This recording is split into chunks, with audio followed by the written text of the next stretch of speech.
Foi legal hoje, hein? Vocês viram? Essa coisa do desafio, né, dos governos entenderem, aprenderem a se relacionar com a população através das redes sociais. É um desafio muito complexo, né? Tem uma longa estrada pela frente, mas a contribuição do grupo que participou do debate foi muito útil para poder refletir e buscar novas perspectivas. Bom, a gente já está recebendo aqui uma série de perguntas, vou iniciar, então, para o nosso bate-papo aqui.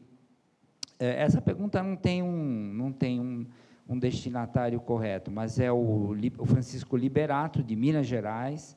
Fala o seguinte: a que fatores podemos atribuir o fato de que as pessoas se disporem a entrar em rede de bate-papo com estranhos, sem restrições, quando presencialmente as pessoas não têm essa prática, né? E aí ele faz um complemento, se é possível estabelecer uma fronteira que separe o público do privado nas redes sociais, ou se é uma opção individual. Juliano, a bola está com você. Na verdade, essa foi a curiosidade que me levou para as mídias sociais, mas eu nunca fiz uma pesquisa sobre esse assunto, né? Na verdade, a gente fala com estranhos, né? Eu estava no elevador, o elevador deu uma soluçada aqui, a gente começou a falar todo mundo ali. Então, são determinadas situações de motivação, no caso, às vezes, solidão, interesse de explorar as novas mídias, no caso de quem estava entrando na internet naquele momento, uma certa sensação de familiaridade com outras pessoas. Não sei se vocês se lembram, eu tenho um amigo, eu falo para ele o tempo todo, né? Eu lembro para ele, era 97, e ele jurava que ele nunca ia ter telefone celular. Eu falei, imagina que me liguem em qualquer lugar, não quero isso, e hoje ele é um usuário ativo e tudo. Então, nesse sentido, a gente, num determinado momento, não lembra de como aquilo dali era diferente e novo, e as pessoas se juntavam também porque elas compartilhavam daquela sensação de estar participando de alguma coisa diferente e nova, isso agregava as pessoas. Muito namorar também. Se a gente quer saber por que as pessoas estranhas umas com as outras se encontram, tem a ver com namorar, inclusive na minha pesquisa. Bacana. Alguém tem algum complemento aí a fazer? É interessante essa questão entre o público e o privado. Até nas nossas mídias sociais, a gente escolhe o que a gente quer mostrar e o que a gente quer omitir. E com os governos também não é diferente, né? A gente constrói uma outra persona, que pode não ser uma completamente diferente do que a gente é na realidade, mas o eu virtual é um pouco diferente, um pouco mais maquiado. Dizem que todo mundo é feliz no Facebook e no Instagram, né? Todo mundo vive uma vida de sonhos. Assim como todos os governos são maravilhosos também nas redes sociais. A gente só vê os louros, né? A gente não vê as dificuldades, você não vê, inclusive, dados que não favoreçam determinados entes ou determinadas gestões serem compartilhados ali nas mídias. Bom, aproveitando que você está... Alô? Está saindo som? Tá.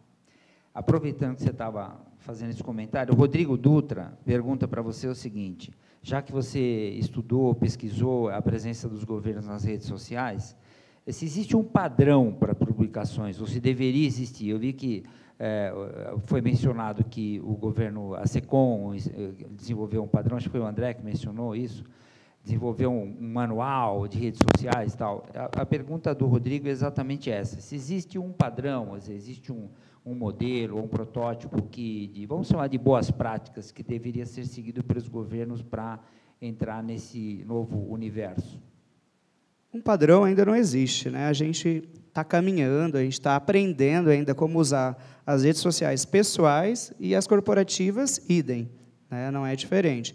Existe o manual da SECOM, da Presidência da República, alguns outros entes, como o próprio André citou, a Embrapa, né? Algumas empresas públicas, inclusive, estão mais avançadas nesse aspecto, mas é interessante a gente ter alguma diretriz, algum documento norteador, porque não é fácil você gerenciar uma mídia social institucional, né? O ideal, inclusive, é que não sejam só formadas por comunicólogos, né? Por comunicadores, até porque, como também foi mencionado, cada órgão tem uma atividade fim, um conhecimento específico né? E o jornalista, a gente brinca, nós somos especialistas em generalidades, né? A gente aprofunda um pouco mais em um ou outro assunto.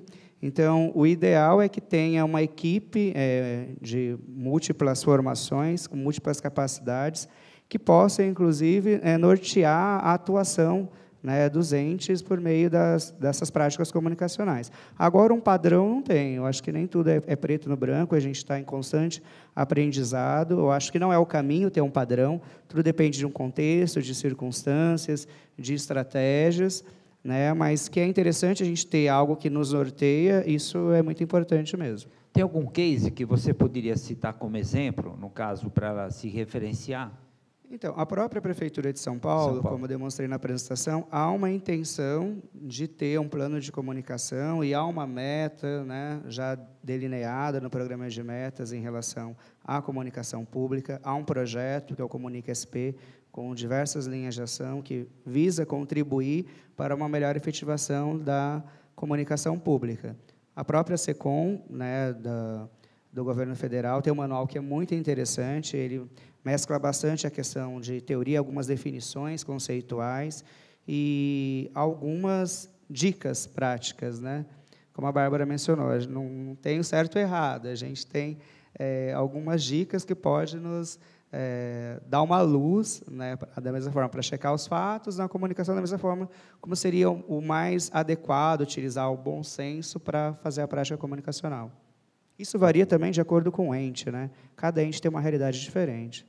Bacana. Bom, agora a Graça Barcos, do Tribunal de Contas do Estado, cumprimenta o André pela iniciativa do IGOV, e aí ela diz o seguinte, a questão que ela coloca, se você acompanhou a participação dos tribunais de contas nas redes sociais, se você teve oportunidade de fazer uma análise, ou olhar mais particularmente a participação do Tribunal de Contas, e aqui ela coloca se você vê resistência nessa participação. A gente tem uma atuação, como eu falei, nas 3 esferas e nos 3 poderes, né? Participamos de alguns eventos da comunicação no judiciário e eles acabam incluindo alguns tribunais de contas também como parte disso. O Tribunal de Contas do Estado de Goiás faz um trabalho muito bom, estão capacitando profissionais para a área de comunicação, especialmente. A diferença é que em tribunais, não só de contas, esses profissionais têm que ter um conhecimento técnico do fim muito maior do que, talvez, num governo executivo com uma função mais publicitária, né? Que eu lembre assim, de imediatamente, o Tribunal de Contas do Estado de Goiás faz um trabalho bastante significativo. Santa Catarina, em redes sociais é bem menos, né? Os tribunais estão investindo bastante nas estruturas dos websites, para talvez tornar a informação mais acessível, mas em tribunais de contas, eu acho que ainda é baixo essa intenção de se expor nesses canais. Os tribunais de justiça têm feito trabalhos bastante legais, né? O Tribunal de Justiça aqui de São Paulo tem uma atuação bem séria, também não explora muito essas questões de linguagem ou de humor. Alguns tribunais eu acho que têm passado do limite, né? Tribunais do Trabalho do Mato Grosso, inclusive, né? Eles, de cada 10 publicações, 9 são horrorosas e uma talvez engraçada, né? Até desculpa, eu conheço o pessoal lá, mas isso tem gerado uma certa polêmica, mas nada disso se desconecta do trabalho que a Prefeitura de Curitiba fez. A gente pode se referenciar a isso e como cada esfera ou poder, no caso, vai adaptar isso. A gente está vendo essa construção aí. Bacana. Tem uma pergunta que vem lá do pessoal do IJUSLab. Eles colocam aqui como se fosse para o Wagner, mas eu acho que talvez a Bárbara podia falar um pouco disso aqui, já que esse tema, que uma rede social pública deve ou precisa ocultar mensagens ofensivas ou depreciativas sobre o órgão, por exemplo. Porque isso é comum, né? A gente viu alguns exemplos aí. Eu não sei se eu vou saber, não sei se eu vou saber responder isso. Assim, acho que eu vou ter que dar mais a minha opinião pessoal aqui do que minha opinião como checadora. Eu já trabalhei em comunicação assim política também, né, de alguns políticos e já vi essa prática, né, de ocultar ali os comentários, mas principalmente quando os comentários são bastante ofensivos, assim. No caso de xingamentos, de ofensas, são comentários que não contribuem muito para o debate, né? Eu acho que tudo que contribui para o debate é importante e é preciso que seja transparente. Inclusive, quando a gente vê que quando a gente responde ali os comentários, porque tem muita gente que xinga na internet porque a internet não tem rosto às vezes, né? Você não sabe quem é essa pessoa, a pessoa não se sente, não é personalizada Você ali. tem que checar também se essa crítica se não é uma crítica de robô, não é uma Exato, crítica exatamente. feita de Hoje outro em tipo de... Sim, hoje em dia a gente tem muito isso, mas eu acho que quando a gente personaliza aquilo, quando a gente consegue conversar com essa pessoa, muitas vezes ela dá um passo atrás. Falar, opa, peraí, então se eu estou sendo ouvida, vamos aumentar a qualidade do debate? Acho que eu posso questionar, né? Porque às vezes as pessoas realmente elas simplesmente não se sentem ouvidas, né? Acho que isso é importante também. Mas acho que eles podem complementar. Wagner, a pergunta era para você. Eu joguei a Bárbara na fogueira aqui só para ela esquentar o motor. Na minha encadernação passada, como pessoa que trabalhava com mídias sociais, a gente usava como critério para apagar ou não a publicação, considerar se a pessoa falaria isso ao vivo. Então, é uma regra simples, né? Será que essa pessoa está usando do fato dela estar distante para ser mal educada, ou ela conseguiria dizer isso? O outro critério, que aí é mais detalhado, seria considerar em que medida aquilo dali é uma crítica ou uma ofensa, né? Se é uma ofensa, não é produtivo, e isso deve estar sempre especificado em algum termo de uso. Então, você não apaga só, você apaga e fala, olha, veja ali, é assim que a gente conversa. E você pode ter uma prática de publicar críticas e responder a críticas. Bacana. E aí? Oi. De como as instituições... Todo mundo ficou animado com essa pergunta. Eu achei que não ia dar muito ibope, de repente. Um abraço para o pessoal do IJUSP Lab, lá que acompanha, conhece também. Estava com eles ontem. Um governo de Estado, uma época, era muito comum comentarem aquele símbolo do vômito, né? O vomitaço, né? Aí um governo de Estado resolveu... Alguns apagavam sistematicamente, bloqueavam, né? E um governo resolveu responder e mandou uma receita de chá de boldo, né? Daí, chá de boldo. Né? Você está passando mal, então uma receita de chá de boldo. Não sei se talvez seja a melhor resposta para isso, né? E um outro exemplo é uma instituição também gigantesca, né? Um cidadão comentou assim, que exploda uma bomba, Osama Bin Laden, olha aqui, jogue o avião aqui, mate todo mundo. Daí a profissional que estava por trás falou, temos pessoas aqui sérias trabalhando, meu nome é tal, eu trabalho aqui, e isso não é um tipo de comentário que ajuda ninguém, né? E aí você, ao invés de apagar, você usa aquilo para também, de repente, esclarecer alguma... Bacana. Agora o Wagner, finalmente o nosso... Bom, eu concordo com todo mundo disse, menos com a receita do chá de boldo. Eu acho que não seria tão adequado. Mas não concordo também com o fato de que as coisas têm que serem apagadas, a não ser que, de fato, sejam muito ofensivas e não tenha nenhum propósito ali para fomentar o debate. Eu acho que qualquer crítica ela tem que ser utilizada, inclusive, a favor, né, do ente, né, como eu mesmo demonstrei com o case do Mato Grosso, né? A pessoa não foi mal educada, foi um questionamento muito legítimo, né? E foi uma resposta que, inclusive, poderia ser um questionamento de muitos outros cidadãos. Então, o ente tem que ver ali uma oportunidade que, da mesma forma que aquela pessoa está questionando ou está criticando, outros também podem estar tendo, né, a mesma opinião ou a mesma dúvida, e dar uma resposta adequada a isso, ou fomentar o debate e ouvir, né, a opinião de quem está ali interagindo, né? A transparência ela tem que ser mantida em qualquer uma das hipóteses. E, como o Juliano mesmo falou, se for excluído, inclusive, o comentário, explicar o porquê.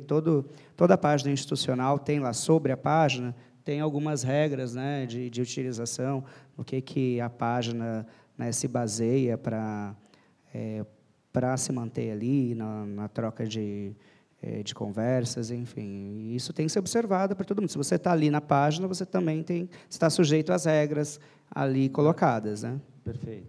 Bom, apesar dos problemas de São Paulo, de falta de combustível e trânsito, etc., nós temos uma plateia aqui bastante considerável. Então, eu queria convidar a plateia para fazer perguntas. Alguém tem alguma pergunta? Por favor, se identifique e fale do órgão que representa. Algum candidato a uma pergunta aqui para os nossos convidados? Você tem? Gente, vamos soltar. Rede social é uma coisa, o pessoal não morde, pode fazer pergunta, viu? Bom, Bárbara, vamos lá. Eu tenho uma pergunta que é sobre essa questão das redes sociais institucionais e das redes sociais em geral, né? Como lidar quando a página pessoal, por exemplo, de um governante acaba tendo mais audiência e sendo mais transparente do que as páginas institucionais? Eu falo isso porque a gente teve aqui a gestão do Dória, que foi um super case de rede social, né, onde ele postava muitas das ações dele lá, né? E também porque eu mesma fui fazer uma matéria no começo da gestão Dória e Crivella ali, que era consultando a agenda dos prefeitos, né, para ver onde eles tinham estado e tal. E a agenda do Crivella, por exemplo, não era publicada no site da prefeitura, nem nas redes sociais da prefeitura, mas era publicada na página pessoal dele. Então, eu tinha que ir até a página pessoal dele para buscar uma informação que deveria ser de acesso público e deveria estar ali disponível no site ou no perfil institucional, né, da prefeitura. Então, como lidar com isso? É certo isso? É errado? Qual que é a melhor maneira? É uma pergunta muito interessante. Inclusive, escrevi um artigo ano passado justamente sobre isso. A discrepância, né, principalmente na Prefeitura de São Paulo, com o engajamento dos cidadãos na página institucional da Prefeitura e na página pessoal do prefeito. Via-se que ele era um ótimo comunicador, né, ele entendia da coisa, mas, ao mesmo tempo que ele entendia, ele não colocava em prática no perfil institucional. E ali estão, né, implícitos ou até explícitos mesmo os interesses. Para você saber sobre o município, você tinha que seguir a página pessoal do prefeito. Ele, na verdade, declarou que era outra equipe, não era a própria equipe de SECOM da prefeitura, mas é algo que não é o mais adequado, né, porque o ente público ele tem o dever, né, nós, como cidadãos, a gente tem o direito de ser informado não só sobre aquilo que eles querem nos comunicar, né, mas sobre tudo aquilo que a gente tem o direito de saber. E a página pessoal dele era praticamente um reality show, né, e de fato, inclusive a agenda, né, da autoridade máxima, né, pela lei de transparência, ela é obrigatória a ser publicada, né, no site da prefeitura, se for prefeitura, enfim, no site do órgão. E isso você tinha que acompanhar. Eu mesmo, por ser pesquisador, eu tive que ver primeiro o João Dória, então tudo aparecia para mim. E tinha algumas situações bastante constrangedoras, como foi a demissão da Soninha, né, atual vereadora, né, que foi um vídeo, teve uma repercussão também muito grande. Enfim, para você ter acesso às informações, você tinha que segui-lo. E isso não é o mais adequado. Como eu falei, novas possibilidades, a gente tem um meio institucional com grande potencial de você promover a difusão de informações de forma qualificada, promover o debate, mas o que a gente vê, na verdade, é como um step, na verdade, para a promoção pessoal de muitos governantes, né? O que acaba se tornando, na verdade, mais um marketing político de propriamente uma comunicação pública. Opa! Uma pergunta. Eu Michele. tenho. Posso perguntar? Eu queria saber se uma vez, aí, enfim, para a Bárbara, mas quem quiser também souber responder, uma vez identificado um boato, ou seja, uma informação que é falsa, qual é o pós disso? Então, vocês identificam que ela é falsa, mas e o autor daquela notícia falsa? E se, no caso, é uma instituição pública, existe alguma legislação que prevê e que puna esse tipo de atitude? A gente tem discutido muito, né, e existe um super debate nesse assunto, principalmente sobre regulação, né? Então, a gente vai punir fake news. Existe um grande debate que primeiro, as dificuldades, né, são o que é fake news, quem vai dizer o que é fake news ou não, quem vai ser culpado, né? Quem produz aquela notícia falsa, quem compartilha aquela notícia falsa. E aí a gente tem uma preocupação muito grande, que é um debate super necessário, mas a nossa preocupação é que ele nunca caia em censura, né? Que ele nunca prejudique aí, de maneira nenhuma, a liberdade de expressão das pessoas. Agora, com essa... Por exemplo, a gente está participando dessa parceria com o Facebook, né? Então, as pessoas que estão ali na plataforma, elas já conseguem denunciar um conteúdo como potencialmente falso. As agências de checagem vão fazer essa checagem, elas vão checar se esse material ele é falso ou não, e se ele for realmente considerado falso, o alcance daquele post, daquela publicação, vai ser reduzido, né? E aí as páginas que insistentemente continuarem compartilhando esse tipo de publicação, elas vão ter o alcance reduzido e vão ser impossibilitadas aí de monetizar, né, de trabalhar com anúncios dentro da plataforma. E aí, o bacana é que as pessoas que compartilharem aquela notícia, então, por exemplo, via esse link, eu vou compartilhar, ela vai ser avisada ali, ela vai ter ali nos links relacionados a nossa checagem e a informação de que aquele conteúdo foi publicado, ele pode ter ali alguma coisa inverídica. É claro, ela vai poder continuar compartilhando se ela quiser, nada é retirado da plataforma, tudo continua ali, mas ela vai ter essa informação a mais. Se essa notícia for checada depois que ela compartilhou, ela também vai receber esse aviso. E quem vê, então, você é minha amiga no Facebook, você compartilhou uma notícia falsa. Ali eu vou ver aquilo no meu feed, mas aquilo também vai estar sinalizado, também vai ter o link relacionado à checagem. E aí isso é muito importante para a gente, para evitar a disseminação, para a gente conhecer também quem é que está produzindo e quem é que está compartilhando, né? Todas essas checagens que vieram do Facebook estão sendo publicadas no nosso site, e aí a gente informa ali aonde é que elas foram publicadas, e acho que isso é importante também para que a gente saiba quem é que está por trás dessa grande indústria de notícias falsas que acabou se criando, né? Quem é que está ganhando dinheiro com isso, para a gente pensar também em maneiras mais efetivas ali de combate, não só à disseminação, mas também à produção de notícias falsas.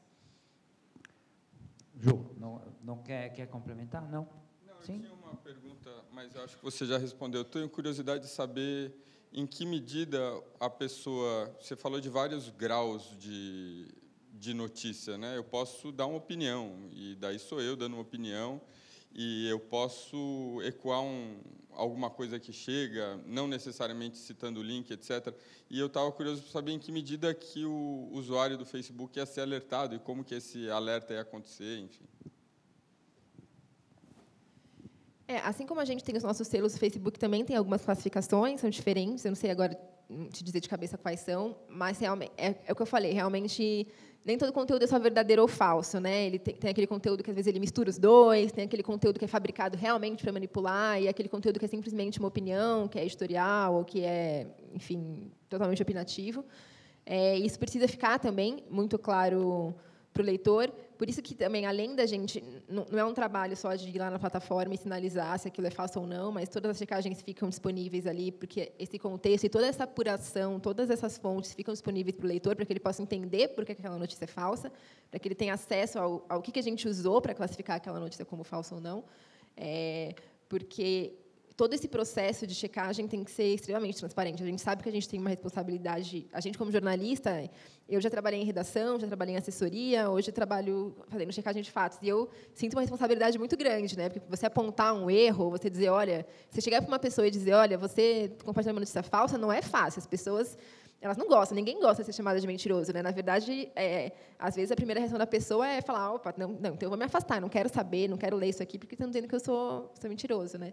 Então, por isso que é importante que isso esteja assim super transparente. Essa a gente estava conversando aqui antes da palestra, né? Que transparência é a palavra do ano, é na política, é no jornalismo, é no geral. Bacana. Alguém da plateia tem uma pergunta ou não? Não? Conseguimos. A gente falou muito em fake news, as pessoas ficaram um pouco inibidas de se expor.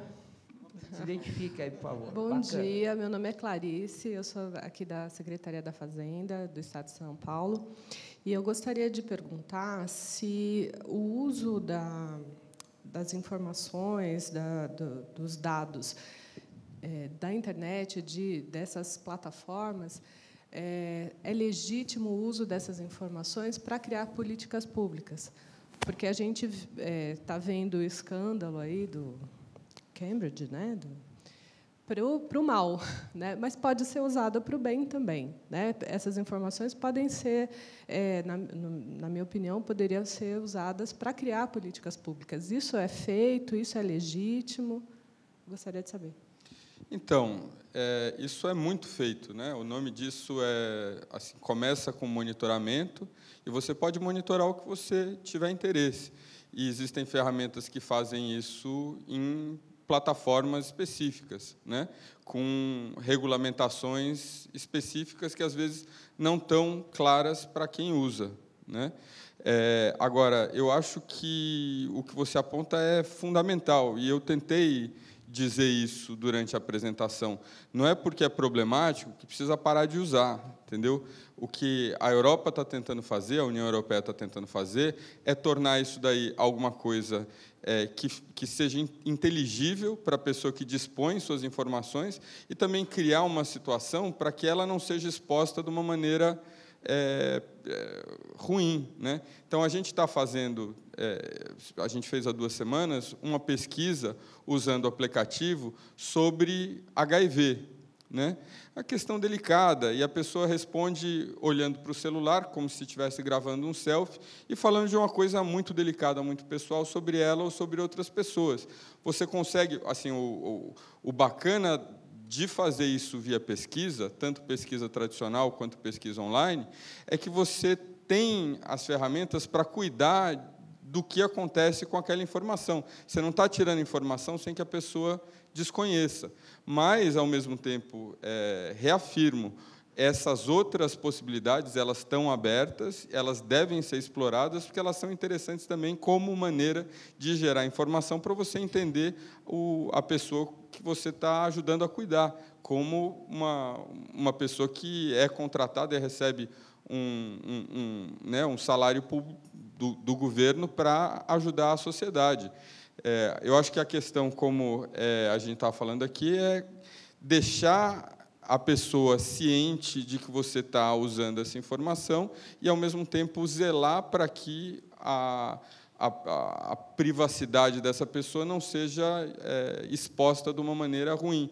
Então, na minha pesquisa, quando isso é prática dentro das ciências sociais, todas as informações pessoais, inclusive o nome do lugar onde eu fiz a pesquisa, foram alterados, que a gente chama de anonimização. Por quê? Como eu te disse, a gente faz pesquisa dentro da casa das pessoas, né? Então, o antropólogo, eu estou dizendo, você está ali ouvindo fofoca, porque esquecem que você está lá depois de 6 meses, né? Ouvindo fofoca, conversando em bar. Se você vai usar essa informação, é bom que você tome providência para que a informação não possa ser ligada com a pessoa de onde aquela informação partiu. É isso. Bacana. Você quer complementar? Vou complementar. Eu gostei muito da pergunta da Clarice, até porque eu sou um dos entusiastas das mídias sociais. É claro que a gente ainda tem muito a aprender como utilizar, tanto como cidadãos, como, do outro lado, como gestores, como dessas páginas institucionais. Mas eu acho, sim, que a gente tem grande possibilidade de utilizá-las como um meio para o ciclo de políticas públicas, tanto para a formulação de políticas, principalmente hoje a gente já pode utilizar por monitoramento nas informações, checar, como a Bárbara mencionou, as informações que são colocadas ali na plataforma, ver em que contexto que elas nos foram dadas, se a creche que foi entregue hoje era para ter sido entregue há 10 anos, ou não foi entregue, ou não está em funcionamento. Eu acho que a gente pode, sim, ter um espaço para consultas públicas, né? Às vezes, a gente não pode estar presente em uma audiência pública, por exemplo, para manifestar uma opinião de onde que eu acharia que poderia ser destinado uma parte do orçamento do meu bairro, por exemplo. Mas, se eu tiver essa abertura num canal virtual, eu sabendo que eu estou sendo ouvido e que eu vou ter uma resposta em relação ao que eu vou manifestar, há uma grande possibilidade de haver um maior engajamento da nossa parte também nisso, né? Mas o que falta é justamente isso, a questão da educação de ambos os lados, para a gente poder saber usar essas ferramentas da melhor forma possível. Bacana. Tem um personagem que usa as redes sociais com uma certa frequência, vamos dizer assim, que é o Donald Trump, né? Aí o Guilherme Rosa diz o seguinte, que ele foi proibido recentemente por uma juíza de bloquear os usuários que o criticavam, né? No seu Twitter. Ele pergunta assim, como é que vocês veem essa decisão? Ele incentivava a questão de ir contra os veículos de comunicação em prol da atuação pessoal dele. Uma coisa muito interessante que aconteceu nos Estados Unidos foi a separação que falávamos há pouco, né? A pessoa física Donald Trump, né? O real Donald Trump no Twitter, existe junto com o POTUS, né? Que é o presidente dos Estados Unidos, né? E o perfil que era do Barack Obama como POTUS segue, né? E houve essa separação. Ali ele está assumindo um papel de uso pessoal de um canal que é público, inclusive o Real Donald Trump tem muito mais seguidores e repercussão, né? Eu acho que o Twitter faz um trabalho como empresa privada que tem feito aqui no Brasil também, de certificar os personagens públicos, o ministro da Fazenda, o Gilmar Mendes, né, ele certifica essas pessoas para falarem como figuras públicas. E eu acho que, se a gente for avaliar o lado público e privado, pessoal, profissional, online e offline, essas linhas, quando você está nesse canal, elas acabam ficando completamente tênues e confusas, tanto que uma forma que o Facebook educa as pessoas para engajar é: publique uma foto com o seu cachorro no palácio, né? O próprio canal incentiva isso para gerar uma repercussão. Isso é uma coisa pessoal que não estou nem aí se o ministro, o presidente tem um cachorro como interesse público, mas ele usa essa dupla função. E, é claro, pessoalmente, o Donald Trump é uma figura já polêmica, historicamente polêmica, e acho que isso ele consegue... Mesmo antes de ser o presidente. Mesmo antes de ser o presidente, né? Então, agora, nesse papel, a coisa ganha... Potencializou. O Pedro Luiz Silveira de Castro Silva, que é lá de Araçatuba, do Juizado Especial Federal de Araçatuba, ele faz uma pergunta que acho que é mais a Bárbara, que se a notícia potencialmente falsa, no final, for considerada verdadeira, haveria retratação? Ou a necessidade de, não sei. Não, porque nada acontece, né, na verdade. Algo só acontece se essa notícia for classificada como falsa, porque aí o alcance daquele post, daquela notícia, é reduzido dentro da plataforma. Claro que chegam até nós notícias falsas, notícias verdadeiras. Se a notícia for verdadeira, continua... ela não é exposta, ninguém é exposto, né, na verdade. Então, não, assim, realmente algo só acontece dentro da plataforma se essa notícia for considerada falsa. Falsa. Isso. O Gustavo, aqui da Justiça Federal, ele diz o seguinte, pergunta o seguinte: em que medida os órgãos de governo têm condições ou podem impedir o uso de bots, né, de robôs, na disseminação de fake news? Alguém se candidata? Na disseminação de fake news, desculpa, não tinha ouvido o finalzinho da Sempre história. fake news, você é Miss Fake News. Poxa, inclusive, eu não vou lembrar agora de quem foi a iniciativa, eu não vou falar porque eu preciso checar, não vou dar uma notícia que eu não chequei, mas existe um site agora que foi lançado recentemente, que chama o Pegabot. Você lembra de... É do TS Rio, inclusive vou estar com ele semana que vem, desculpa, gente. Eles lançaram um site muito bacana, que é o Pegabot, onde você pode ali colocar o perfil do Twitter, por exemplo, para ver qual que é a probabilidade dele ser um robô ou não, né, dele realmente ser um robô. Então, estão surgindo cada vez mais novas tecnologias para identificar e para que todo mundo fique ciente, tente realmente combater esse fenômeno, né, dos robôs. E é o que eu sempre falo, a gente não pode ter medo da tecnologia, porque, do mesmo jeito que a gente pode usar dados para o mal, a gente pode usar para o bem, a gente pode usar bots para o mal, a gente pode usar para o bem. Existem vários bots super bacanas aí, quando a gente fala de políticas públicas, quando a gente fala de judiciário. O Jota tem um bot super bacana para acompanhar ali os processos que estão há muito tempo no judiciário. Existem bots que acompanham a tramitação de projetos de lei sobre mulheres, por exemplo. Já tem bots super legais de atendimento, exato. Então, a gente tem que focar mesmo em usar essa tecnologia para iniciativas bacanas aí que possam ajudar todo mundo. Legal.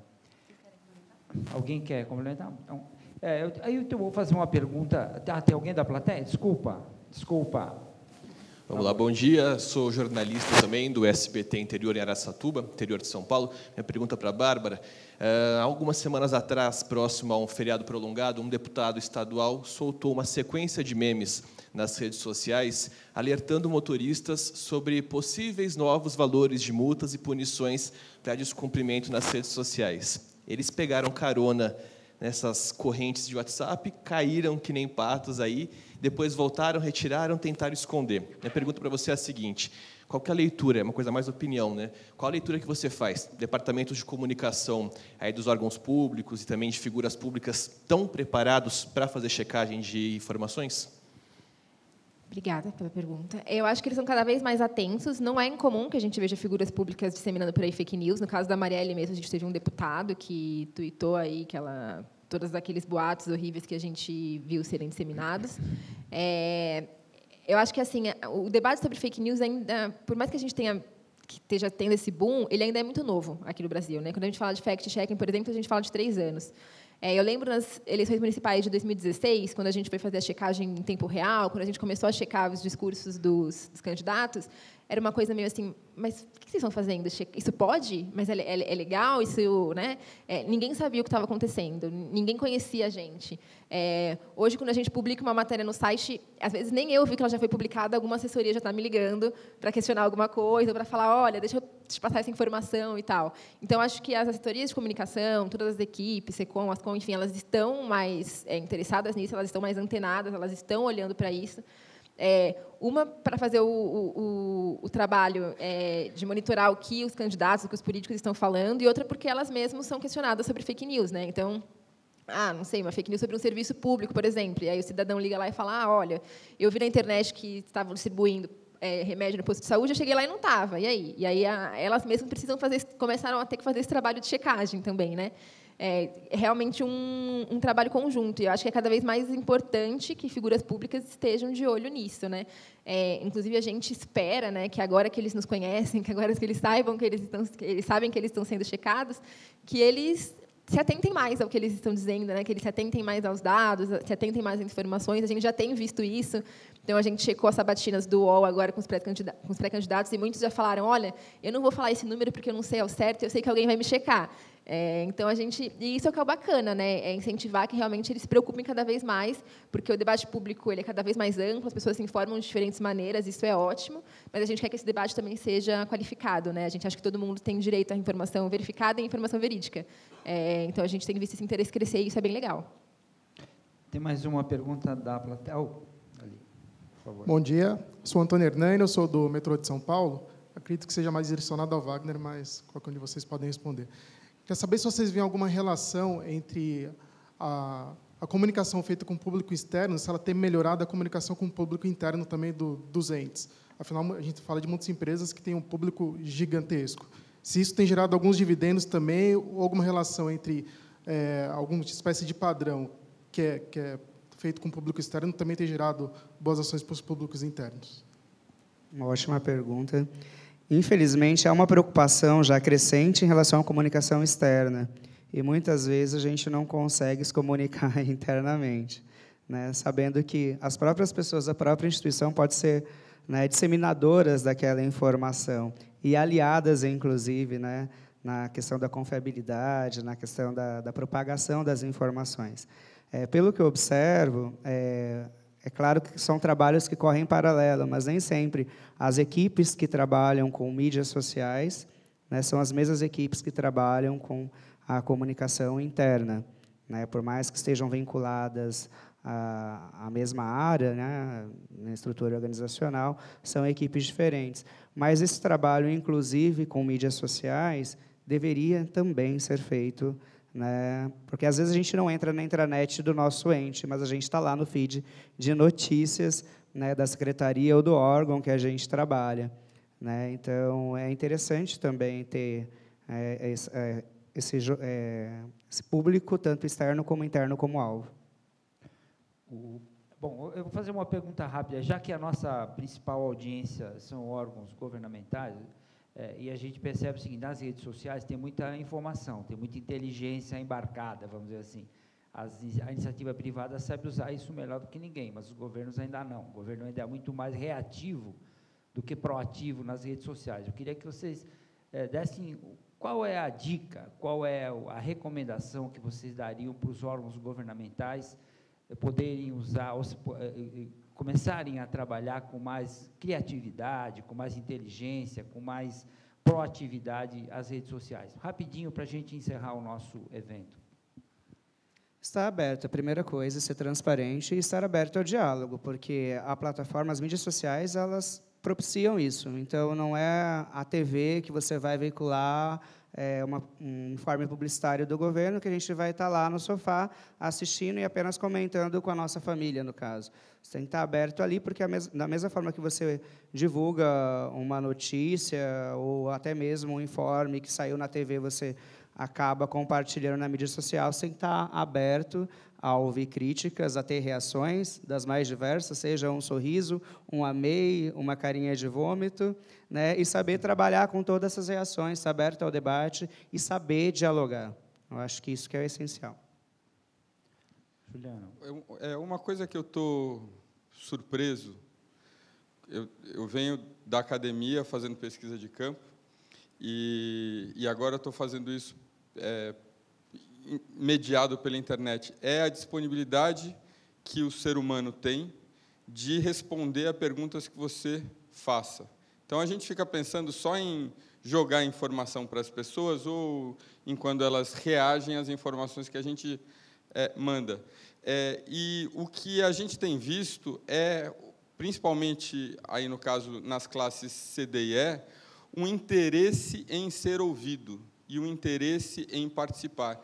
Então, eu queria estimular vocês, enfaticamente, a pensar em perguntas, porque esse ambiente digital oferece não só possibilidades para que vocês informem, mas vocês escutem também, e uma escuta que pode ser, talvez, amadora ou experimental no começo, mas uma escuta que pode evoluir para processos mais constantes, para que você possa saber se a sua política, o seu interesse, o seu serviço está chegando a essas pessoas, ou de que maneira que está afetando essas pessoas. Enfim, a dica leve em consideração que existe uma disponibilidade, principalmente nesse grupo CDE, de ser ouvido como cidadão. Opa. André?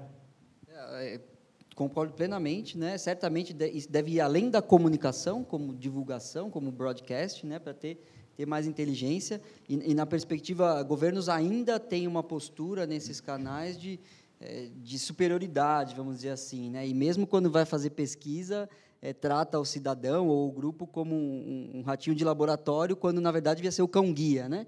E acho que mudar essa abordagem, esses canais estão aí para serem usados mais dessa forma do que ser aquilo. Tudo que eu fazia nas velhas práticas está na internet agora, né? É fundamental também avaliar que há uma diferença muito grande do compre com um clique e do participe com um clique, né? Vote com um clique. Eu acho que tem muita coisa que, às vezes, coloca como, não, é só apertar aqui que tudo está resolvido, e também sabemos que não é dessa forma, né? O mercado se apropria disso com muito mais rapidez, mesmo o celular não sabendo se eu sou um servidor público ou um empresário, por conta desse objetivo. É mais fácil comprar com um clique do que mudar uma política pública, uma decisão governamental. Sim. Com um clique, né? Então, acho que temos muito a avançar, mas certamente deve ir além da comunicação. Esse é Bárbara? Eu acho que você falou uma palavra muito essencial, que é a criatividade. Então, voltando aí a falar de fake news, quando a gente fala de combater as fake news, o que vai viralizar mais, né? Uma nota oficial ali super extensa, desmentindo um boato, ou um meme, um vídeo? Por que as notícias falsas viralizam tanto, né? Também por causa do formato, né? Quem produz, quem dissemina a notícia falsa, pensa cada vez mais em formatos que tenham alto alcance, né? Então, um videozinho de 30 segundos, um meme que você pode ali encaminhar rapidinho no WhatsApp, postar no seu Twitter. E acho que é uma responsabilidade de quem produz conteúdo para combater as fake news, pensar em formatos diferentes também, que alcancem cada vez mais pessoas. Então, a gente precisa, sim, ser tão criativo quanto o outro lado, né? Usar todas as ferramentas que hoje a gente tem, todas as tecnologias que a gente fala tanto que a gente tem, para pensar em conteúdos criativos que tenham um amplo alcance, assim como as notícias falsas têm. Ok. Bom, queria agradecer os nossos palestrantes, o Juliano, o Wagner, o André, a Bárbara. Acho que foi muito elucidativo o nosso debate de hoje.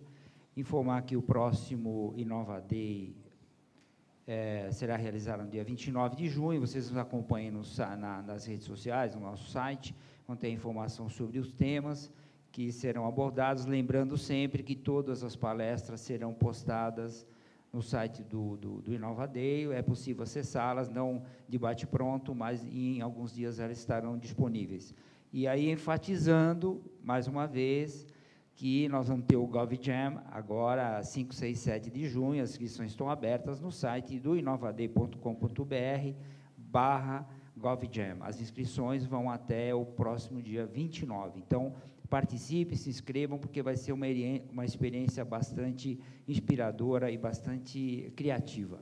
Muito obrigado a todos, agradecer o pessoal que está nos assistindo aí pela internet, e até o próximo Inova Day. Muito obrigado.